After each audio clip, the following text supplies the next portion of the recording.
Hello everyone, in this video we'll be discussing 7.3, which is a section on trig substitution. And the idea behind trig substitution is actually pretty simple. Basically, we're going to look at an integral that contains no trig function and make a substitution that will turn it into a trig integral, and we'll apply methods from 7.2 basically to solve. The only issue is when we back substitute, things can get a little weird. We'll be drawing a lot of triangle diagrams to handle that. And basically we'll be seeing inverse trig functions come into play a little bit. Now, the big motivation is when you have integrals that contain these radical expressions that are of this form. X squared plus a number, x squared minus a number, and a number minus x squared. Now notice I say a number where here it's a squared, but really you can write any number as something squared if you're clever enough. So for instance, if it was x squared plus 2, 2 is the same as radical 2 squared. So that's something to kind of keep in mind. At the same time, I want to write this as a square using some trig identity. So first I'm going to recall the trig identities. And in particular, I'm only going to look at two particular types. So sine squared plus cosine squared is equal to 1. And we recall dividing by cosine squared gives us the other one. Tangent squared plus 1 is equal to secant squared. And notice that we can actually, of course, we can solve for, we can solve for tangent squared here and get this tangent squared is equal to secant squared minus 1. And actually here we can, from this first one, we can actually solve for sine or cosine. I'd rather solve for, let me think for a moment, I'd rather solve for cosine. So cosine squared is equal to 1 minus sine squared. Okay. And let me try to explain a little bit why I want that version instead of sine squared is equal to 1 minus cosine squared. We'll actually basically see that it has to do with the fact that the derivative of sine is positive, where the derivative of cosine is negative. So I know it may look a little strange why I'm selecting these. Notice I'm not using the Pythagorean identity that involves cosecant and cotangent. These I think are enough for us. Now notice here we have something squared minus 1. Here we have 1 minus something squared.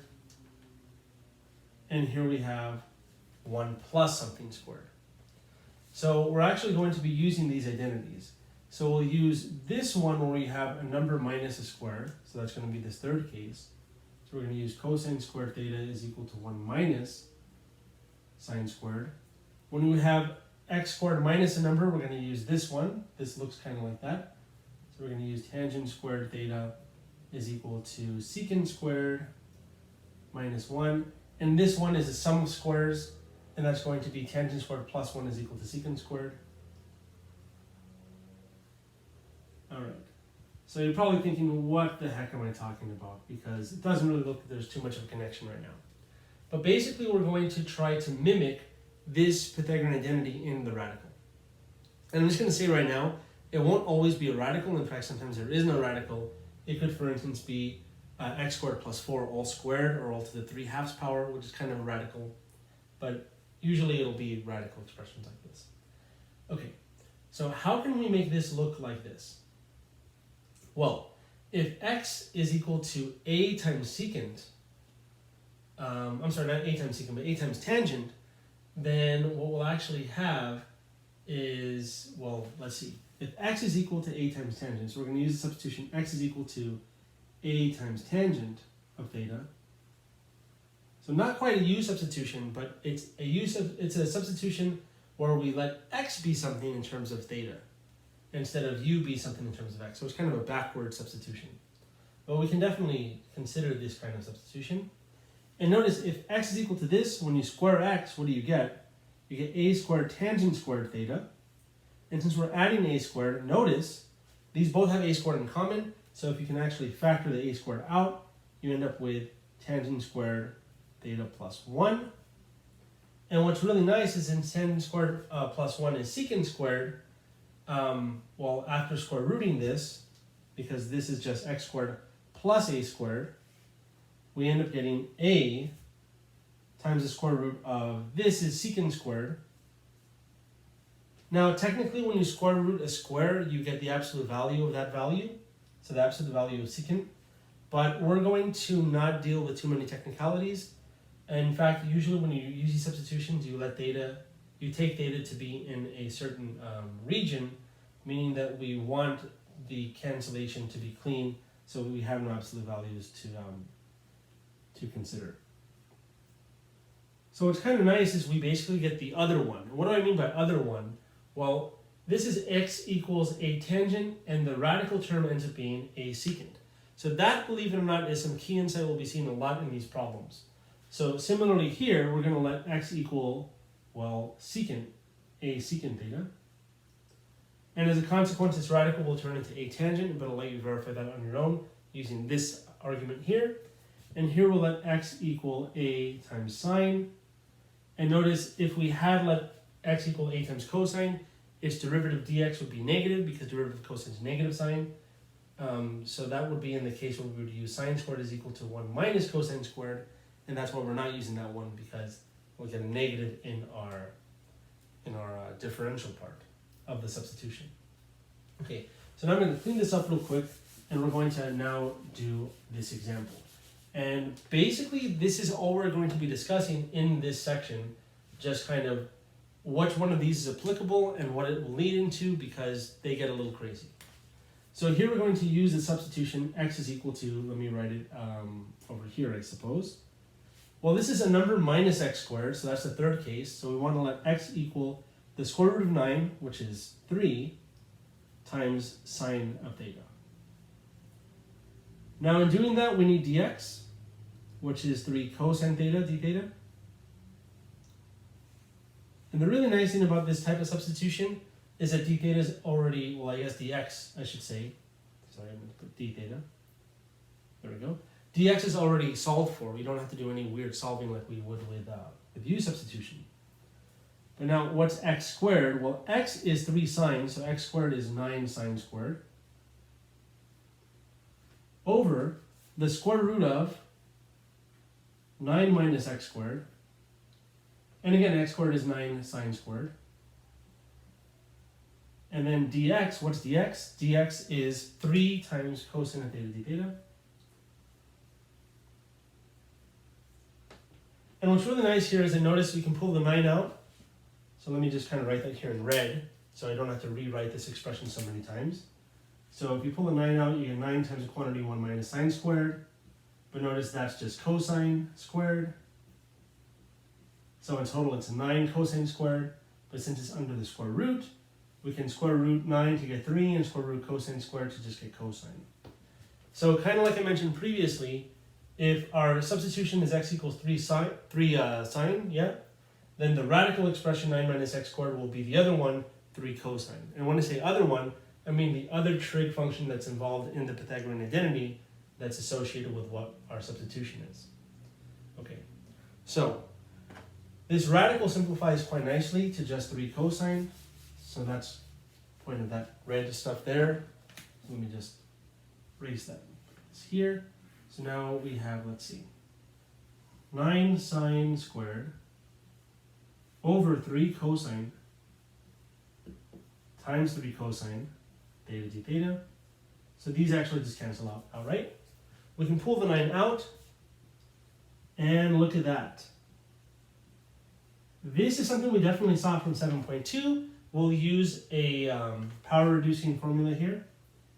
So remember, this is 1/2 times the quantity 1 minus cosine of 2 theta. Perfect. Antiderivative of this is not too bad. Antiderivative of 1 is theta. Antiderivative of cosine is sine. Sine stays the same, so it's still negative, but since it's of 2 theta, we have to divide by 2. So this is going to be, there's some space here. 9 over 2 times the quantity theta minus 1/2 sine of 2 theta. Very good, and then plus c. Now, there's still a lot to do. If we distribute this, that's fine. We'll get 9/2 theta minus 9/4 sine of 2 theta.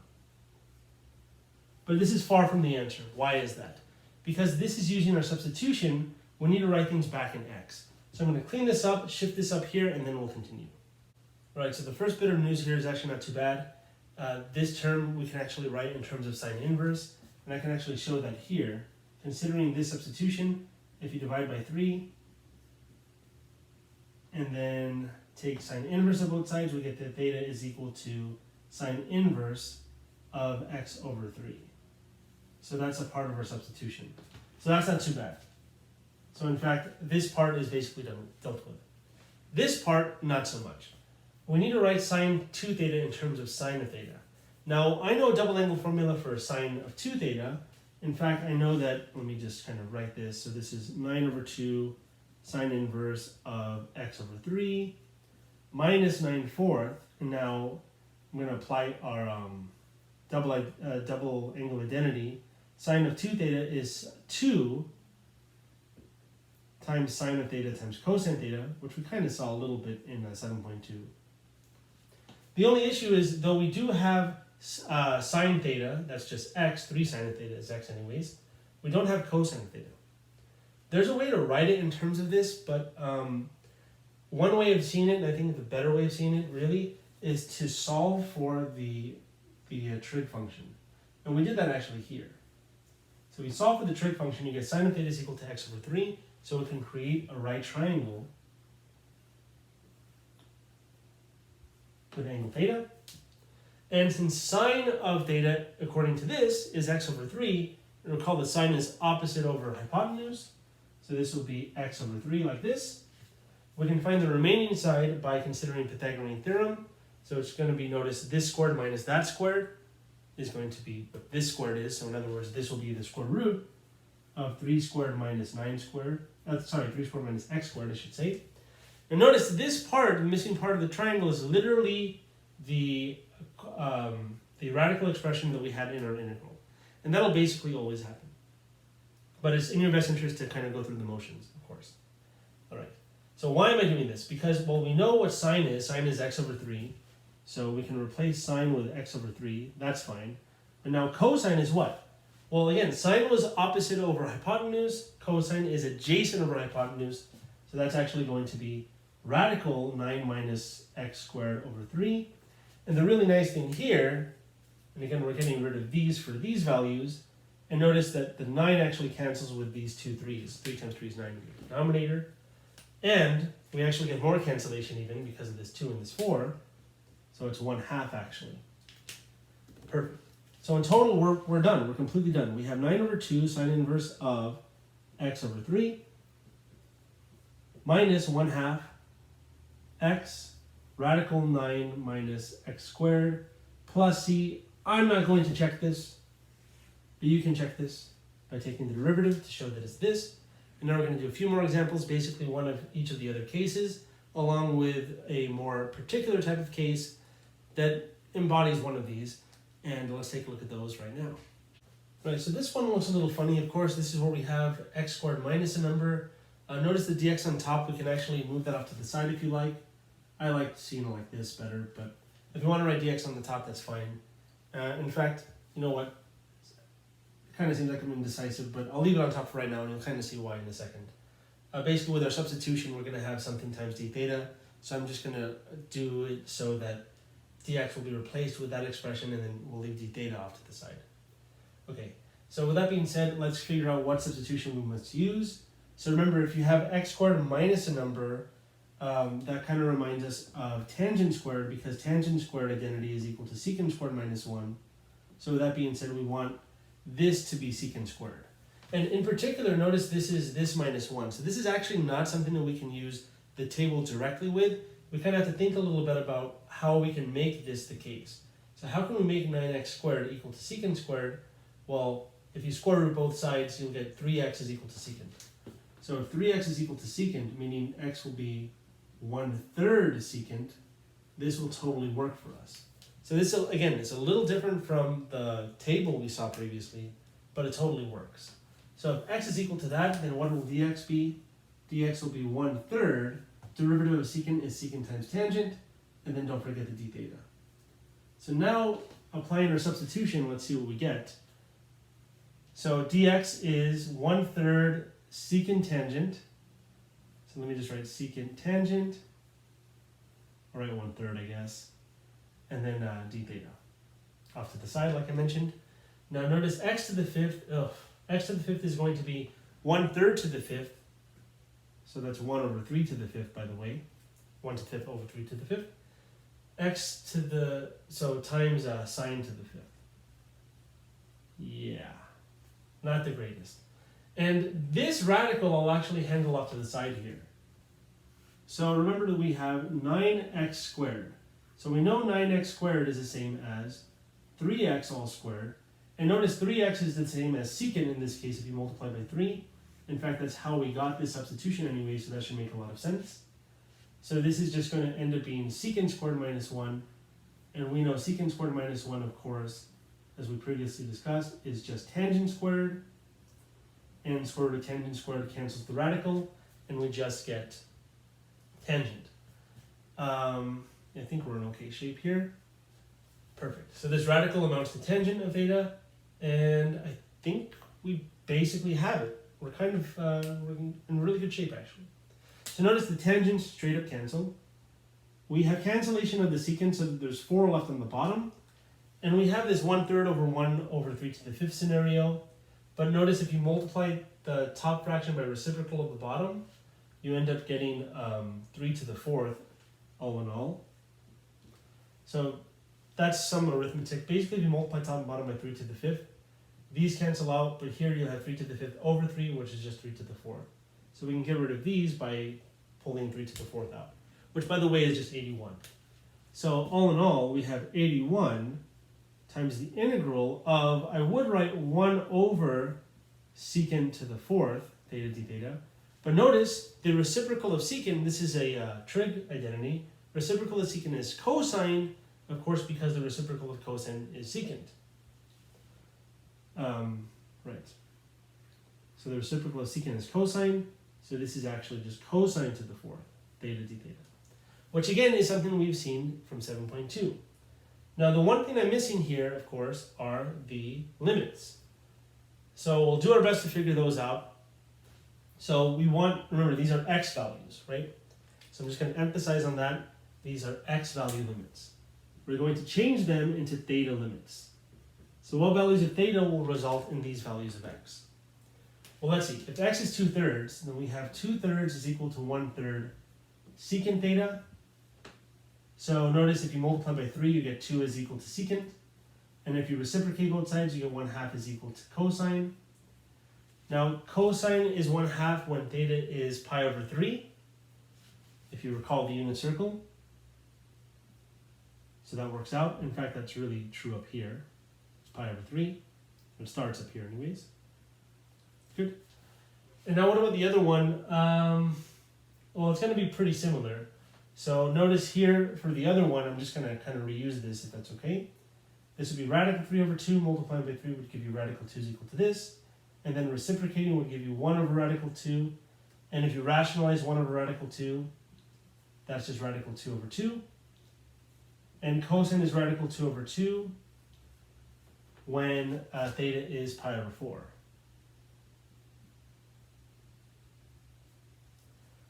Now there are some details I'm leaving out as far as how we know it is these angles in particular, but that has to do with the fact that we want this to cancel out and not be the absolute value of tangent, but positive tangent. So we're assuming theta is a value where tangent is positive, and as a consequence, the quadrant we're going to use is the first quadrant, which kind of seems a little arbitrary, but again, the technique is something I want to emphasize on here, not the technicalities. Even though we kind of need to know them a little bit, these details I think are a little too deep. But here we are. So finally we've arrived at this, and how can we go about integrating this? Well, this is an even power of cosine, so we'll use power reducing. So power reducing for cosine, notice, is 1/2, so it's 81 over 2, times the integral of, limits will stay the same, and we'll have 1 plus cosine of 2 theta. Because recall for the, let me think for a second. So recall for the power reducing formula for cosine squared is 1/2 times this, 1 plus cosine of 2 theta. So with that being said, this, notice, is actually that squared. So I know it sounds a little sloppy, but let me do this. allow me to just say that it's going to be this thing squared over 2 squared. So really this is going to be over 4. So I'll actually show you by writing it out. But this is cosine of the 4th theta is equal to, cosine to the 4th of theta is equal to cosine squared theta squared. And this on the inside is 1/2 1 plus cosine of 2 theta. So now we can hopefully see, perfect. Now we can hopefully see if we square 1/2 we get 1/4, hence the over 4.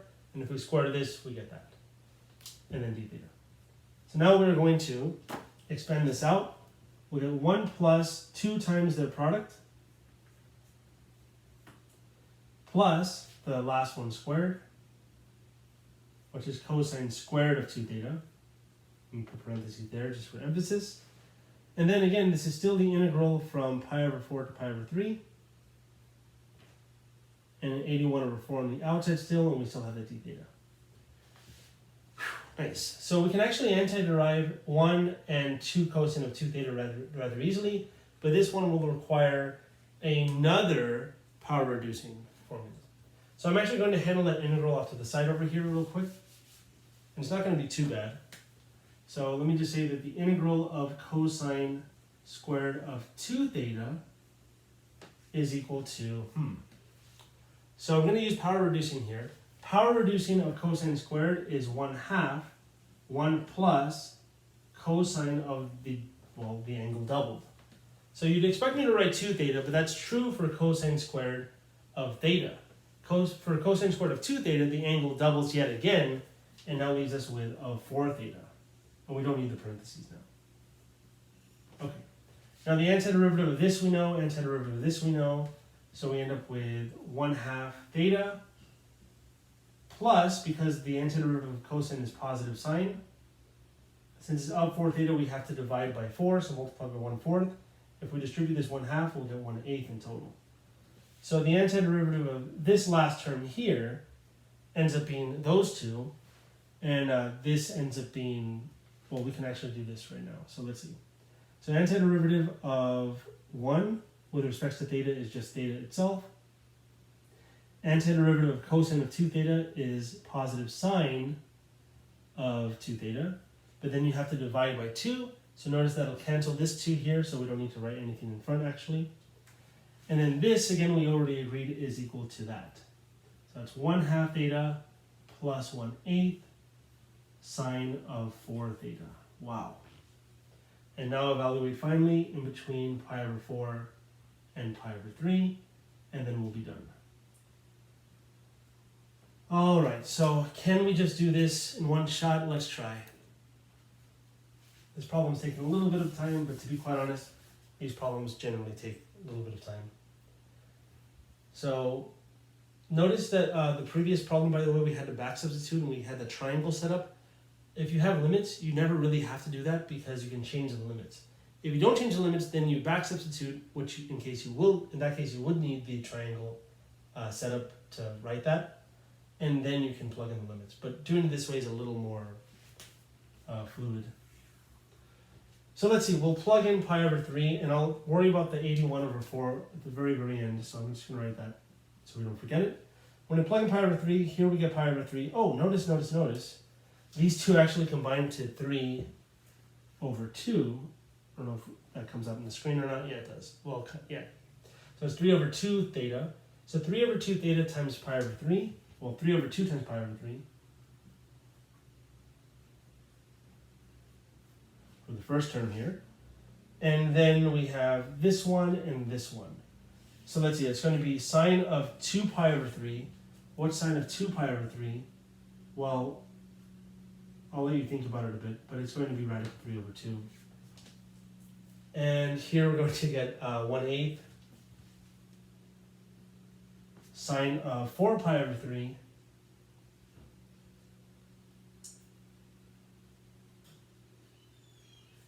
like that. And let me write one more set of parentheses here and here, and then we're going to do minus when we plug in pi over 4. Great. So when we plug in pi over 4, we get 3 over 2 times pi over 4 plus sine of 2 times pi over 4, which by the way is just pi over 2. Sine of pi over 2 is 1, so that's not looking too bad. And then this is going to be plus 1/8.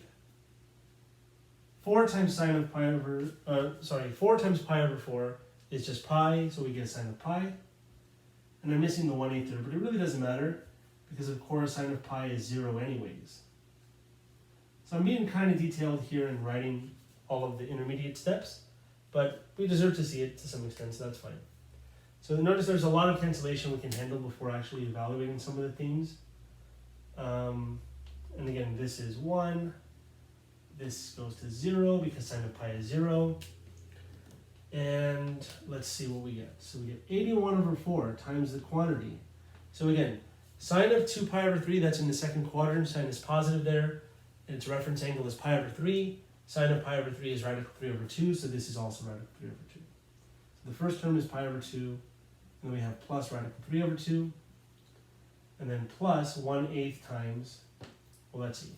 Sine of 4 pi over 3 is in the third quadrant. The reference angle there is pi over 3. Sine is negative in the third quadrant. Sine of pi over 3 is radical 3 over 2. So this is negative radical 3 over 2. So let me write it like this. And in fact, just to save space, I'm going to multiply these to radical 3 over 16, if that's okay. And in fact, we'll combine these in a bit. But that's it for the first 3 terms, and then we'll do now minus this guy, which is going to be 3 pi over 8, and then plus 1. Whew. All right, we're really, really close. Now it's just a matter of kind of cleaning things up a little bit. And let's see if we can do that right here. So 81, 4. So it's going to be, let's see, it's pi over 2 minus 3 pi over 8. If you multiply top and bottom of this by 4, we get 4 pi over 8 minus 3 pi over 8, so that's 1 pi over 8, so just pi over 8. So for these radicals, if we multiply top and bottom of this by 8, we get 8 radical 3 minus radical 3, that's 7 radical 3 all over 16. It's minus 7 radical 3 all over 16. And then finally we have that 1. But notice we're subtracting this. We already dealt with the subtracting this first term, but now subtracting 1 is minus 1 like that. Now if you want to write this all as one fraction, we certainly can. I kind of just want to leave it like this, to be honest. I think it looks okay. But you know what? I'll just write it as one fraction. So if we multiply this top and bottom by 2 and write 1 as 16 over 16, then what we'll actually end up getting is 81 times the quantity, 2 pi minus 7 radical 3 minus 16 all over, the denominator will be 4 times 16, which is 64. And if you want to distribute the 81, go right ahead. I'm not going to though. I'm kind of done with this problem, to be honest. But there it is. So we have a nice exact answer, and we can kind of check this using a graphing calculator that knows how to find definite integrals, and we'll kind of compare the values to see if they're the same. They should be, and now we'll move on to see another type of problem. Real quick, before moving on, I realized that this is 8 radical 3 minus radical 3 was positive 7 radical 3. That actually checks out. So now we can move on. Right, so this is the last of those 3 cases, but even after this problem, I want to do just one more. I know these problems are taking kind of long, but this one I don't think will be too bad. Who knows? Let's see. So the inside looks kind of simple. Notice it's not a radical, but I mentioned that can possibly happen. And this will mimic what Pythagorean identity? I think it'll mimic, I guess it's tangent squared plus 1 is equal to secant squared. So x being equal to tangent squared, or sorry, x being equal to tangent theta, there we go. Sounds good. In that case, dx is secant squared theta d theta. Great. And we may need to change the limits, of course, but we'll deal with that shortly. Now dx is secant squared on top. Pull the d theta off to the side. And notice we'll have x squared plus 1, that's tangent squared plus 1. And recall that tangent squared plus 1 is equal to secant squared. So this is actually secant squared squared, which is secant to the 4th. And notice we can actually cancel these. So that we have 1 over secant squared. And recall, much like with the one we saw previously, kind of very, very similar, we get 1 over secant squared, which is the reciprocal of cosine. 1 over the reciprocal of cosine. The reciprocal of secant's cosine. It's a bunch of ways to say it, I guess. So we get cosine squared, because it's 1 over secant squared, d theta, and all we need here is a power reducing formula, and then we'll be good.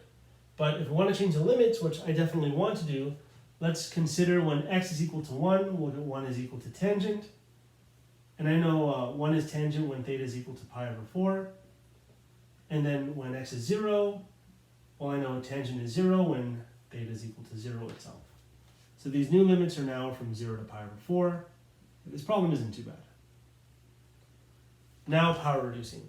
So remember that's 1/2 times the quantity 1 plus cosine of the angle doubled.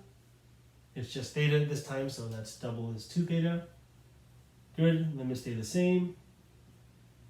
Fantastic, let me just write this parentheses for good measure. Antiderivative of 1 with respect to theta is just theta. Antiderivative of cosine is sine. Since it's of 2 theta, we have to pull out, well not pull out, but we have to divide by 2, so we get a 1/2 here. And in fact, if we distribute this 1/2 out on the outside, this just becomes 1/2 theta, and then this will be 1/4, so I'm going to do that if that's okay. Sorry, this is 1/2, this becomes 1/4. Okay, now I'm going to look at this whole expression here. Instead of writing plus c, because it's a definite integral this time, we're going to evaluate between pi over 4 and 0. When you plug in 0, this term is 0, sine of 0 is also 0, so we'll get minus 0 for the bottom evaluation, so we don't need to worry about that. Plugging in pi over 4, we kind of do though. Notice 1/2 times pi over 4 is just pi over 8. Okay, and then we have plus 1/4 sine of 2 times pi over 4 is pi over 2. And we know the sine of pi over 2 is just 1. So this is plus 1/4. And then of course we had this expression minus evaluating it at 0, which is just a 0 anyways. So this is our answer. And if you want to find a common denominator, you can write it as pi plus 2 all over 8. Of course, just because 1/4 is the same as 2 over 8. And that wasn't too bad. It was a little long, but it wasn't as bad as the previous ones we've seen. But now we're going to look at something that's a little peculiar, and, well, let me just tell you right now, it will involve something we haven't seen for a while, maybe from algebra. Right, so I'm pretty sure we're in for a treat here. Now notice we have this radical expression. It's not really of the form we're used to. It's definitely quadratic, but it's not something minus x squared or x squared minus something. Can we make it look like that? Kind of. We can use a technique from algebra called completing the square. So recall completing the square, and I'll actually just show you as an example, or I guess with an example, with this particular expression as an example, how we can do that. So the first thing I want to do is I want to kind of rewrite this as I really want to write this as a quadratic expression in standard form. I don't like that negative in front, so I'm going to pull the negative out and write it in standard form like this. And you can clearly see if you distribute, that's okay. So I really want to complete the square with this thing.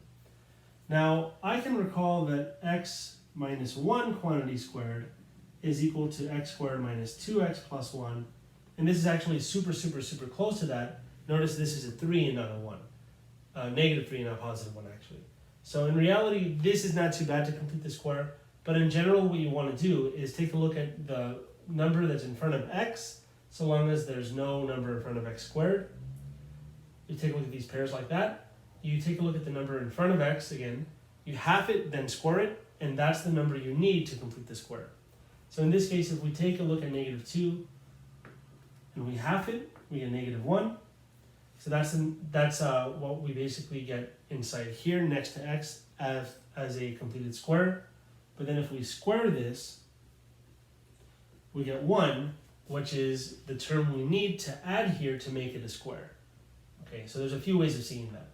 So if you ever have x squared minus 2x plus something, well, you want this something to be 1, because that's the result of doing this. And the result will be x minus 1, because that's the number inside of the square here, all quantity squared. So there's a lot of little details I'm kind of leaving out, but long story short, this is basically completing the square. So we want this negative 3 to be plus 1 instead. So how are we going to achieve this? Well, I'm just going to add it. Really what I'm going to do is I'm going to add and subtract 1. Now if you add 1 and take away 1 and combine it with -3, you get -4. And this should make you really happy because of course 1 minus 4 is -3. And at the same time, we know that we can write this part here as a square, and that's x minus 1 quantity squared minus 4. And if we distribute the negative now finally, we end up getting negative this squared but positive 4, which we can write like this. And notice this is just one u substitution away of looking like 4 minus something squared. Great. So now let me clean this up and replace the inside of the radical, which by the way, if you don't know, are called radicands. Kind of like the inside of the integral is called the integrand. So this inside of the integral part is the same as just 4 minus the quantity x minus 1 squared dx. So now all we have to do is use a u substitution first and then a trig sub. But to be quite honest, let's just use a trig sub outright. So I want this part that's squared to be what? I want it to be 2 sine. So that when you square it, you get 4 sine squared, and 4 minus 4 sine squared, you can pull out the 4. You get 1 minus sine squared, which is cosine squared. And we saw a lot of that working today. So I'm going to use the substitution x minus 1 is equal to 2 sine of theta. So notice when you take the derivative of x minus 1 is just dx. It's just 1 times dx. Derivative of this is 2 cosine theta, d theta, and I think we're set. So now remember, this problem here is an indefinite integral, so we may need to back substitute. Let's see, so x squared, well, x, maybe I'll need to write some space here. But if you add 1 to both sides, you get x is equal to 1 plus 2 sine theta. So kind of keep that in mind along with the rest of the substitution. So this is going to be 1 plus 2 sine of theta quantity squared. And this radical part I'll deal with right now. I'll deal with it off to the side. I kind of mentioned it earlier, but let's see. We're going to get 4 minus, this is 2 sine of theta. 2 sine of theta quantity squared is 4 sine squared. So notice if you pull the 4 out, you end up with 1 minus sine squared, which is cosine squared. It's all inside the radical still.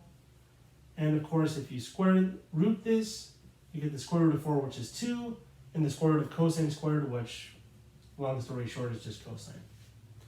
So this radical part really just amounts to 2 times cosine of theta.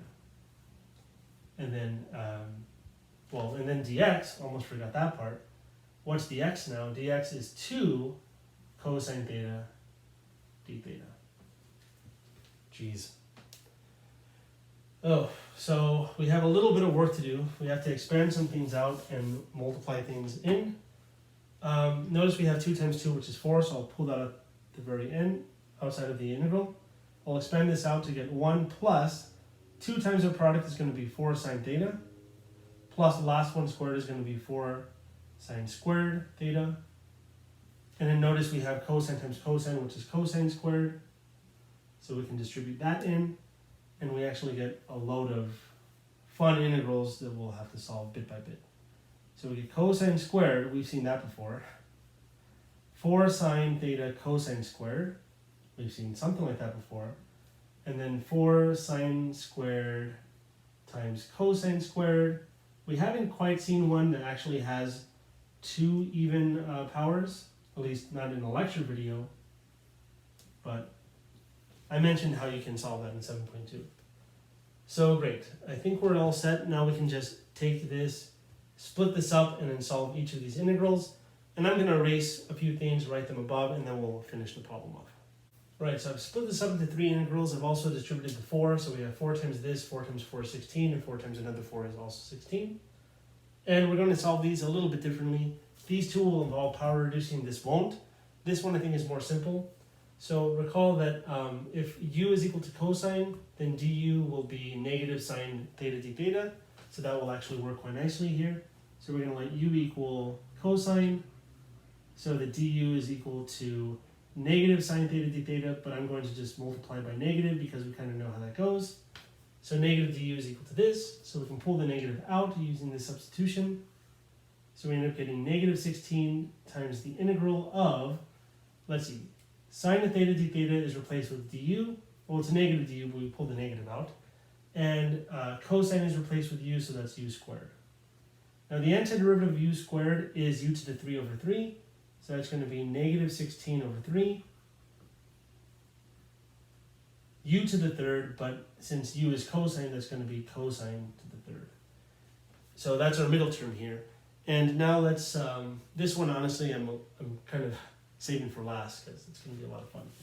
But let's see. For the first one here, we'll need a power reducing like I mentioned. So notice that's going to be over 2 and then 1 plus cosine of the angle doubled. Perfect. Now antiderivative of 1 is theta. Antiderivative of cosine is sine, but since it's of 2 theta, we have to divide by 2. We don't really need these parentheses here, by the way, but sometimes I write them. And notice this is, d theta we don't need, because we've antiderived. Again, when you antiderive, the integral and d theta both go away. And we have this 4 over 2, which is just 2, so distributing this gives us 2 theta, and those cancel here. So we get 2 theta plus sine of 2 theta. That looks kind of interesting. I just want to check real quick to make sure we're doing okay. Okay, it seems okay. Good. And now finally this one I'm kind of dreading. So I'm going to kind of do this over here a little bit. So recall that sine squared is equal to 1 minus cosine of 2 theta with a 1/2 on the outside. And cosine squared is 1 plus cosine of 2 theta.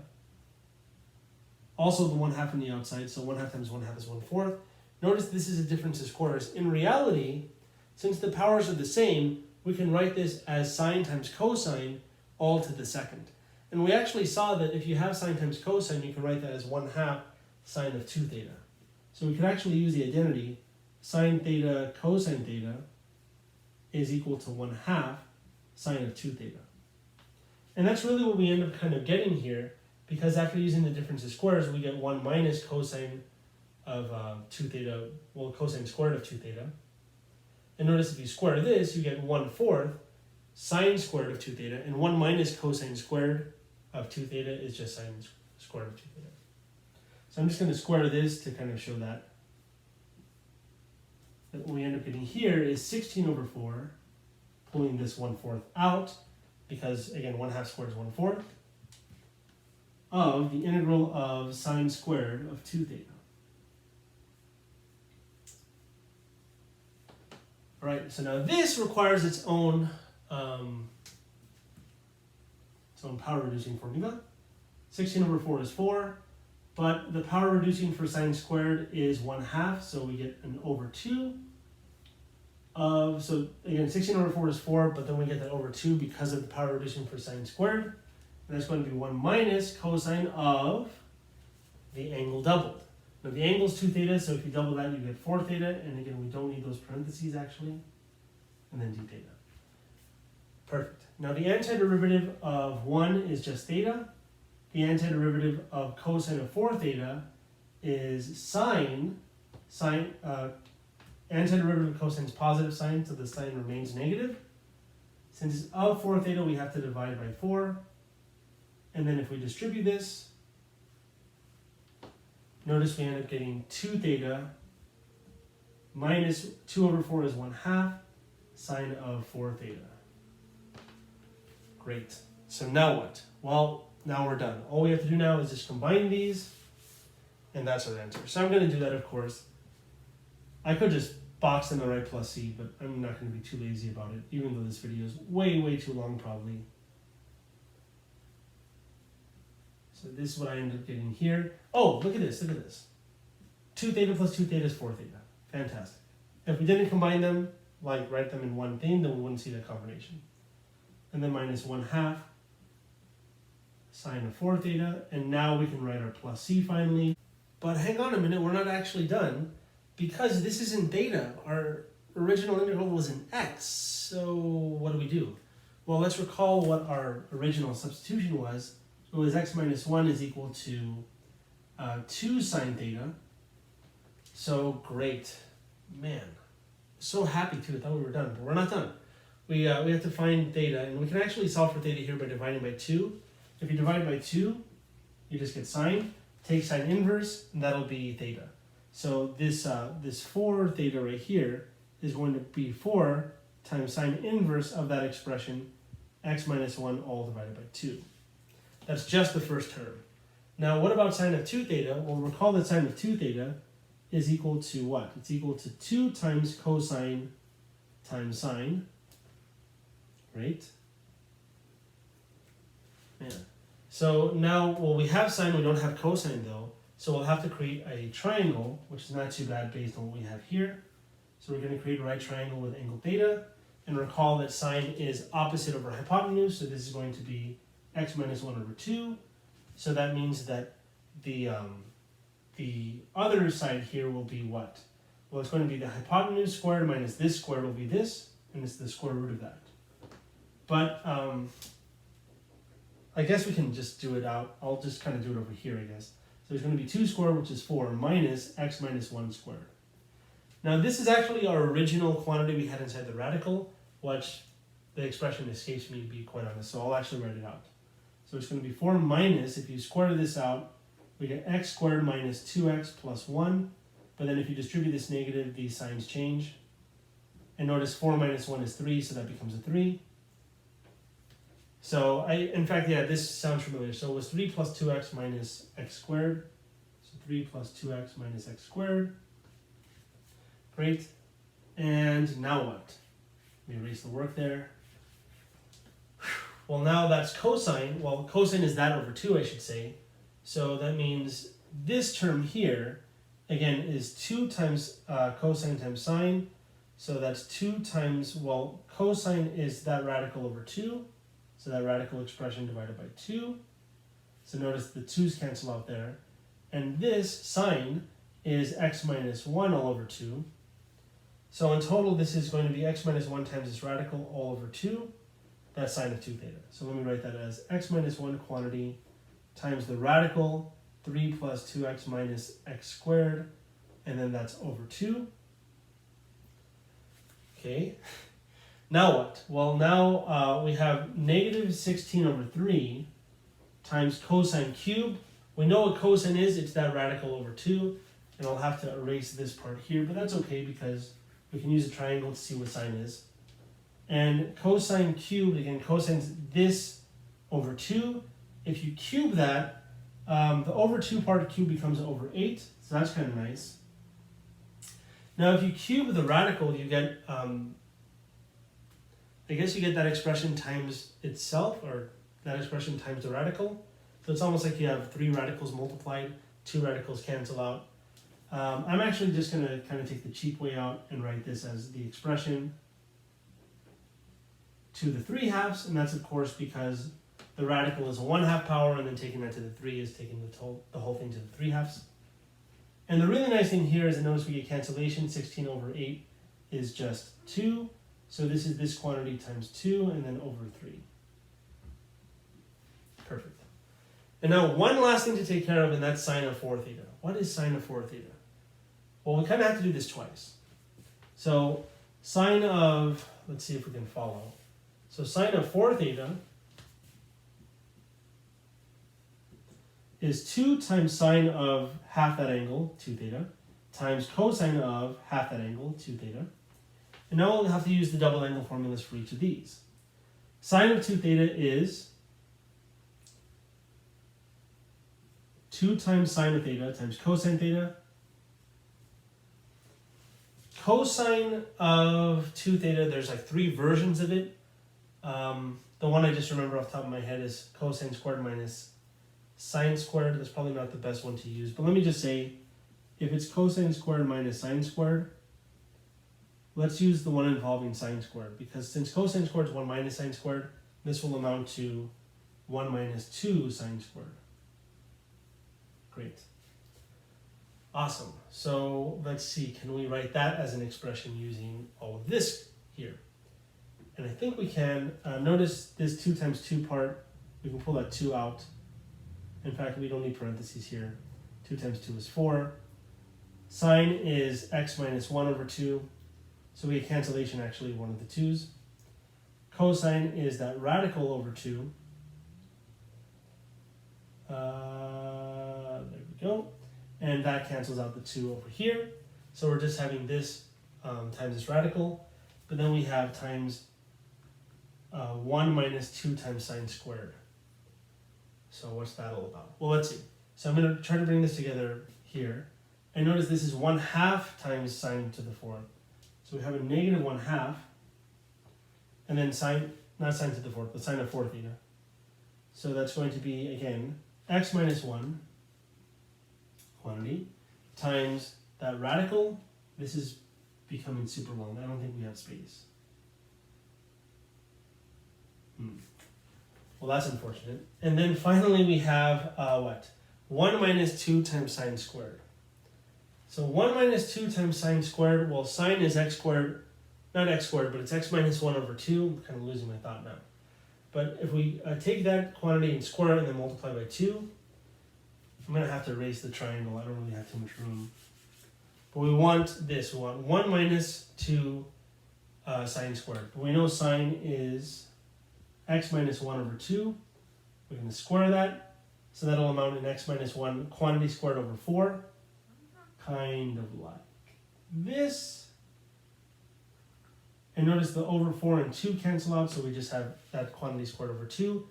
And I'm just going to leave it like that. So let me write times. I don't know if I can squeeze it in. I'm not even going to risk it. Should I? I'll try to squeeze it in. So we have times the quantity 1 minus x minus 1 quantity squared over 2.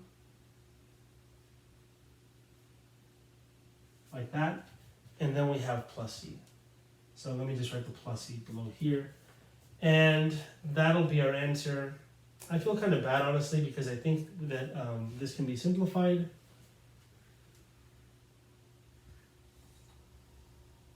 I'm going to try my best to simplify this kind of off screen, and then I'll write the result just for good measure. All right, so a little bit of effort. It actually simplified quite nicely into this. The inverse sine part is still like that, that's fine. But these three terms before the plus c, actually they all contain this radical. So if you actually factor out the radical, you get a polynomial. And those polynomial terms actually combine after multiplying into this all over this common denominator 12.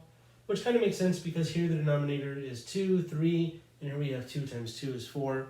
The LCD of 2, 3, and 4 as denominators is 12. And I even verified this with a integral calculator online just to be certain, and it is actually correct. And believe me, I went through the work actually doing it. It's not too bad, but you have to recognize a few things. Remember I said that we can write this, this as itself times that radical, so 3 plus 2x minus x squared quantity times the radical of that expression. Well, I actually ended up doing that, pulling out the radical from each of these three terms, combine what was left over, and you get this times that radical, all over 12. Awesome. So, with that being said, the problems we've seen, only 4 examples, believe it or not, in this video. They took a little bit of time. I tried my best to show you the details thereof, but you know, that's all I want to say as far as 7.3 is concerned.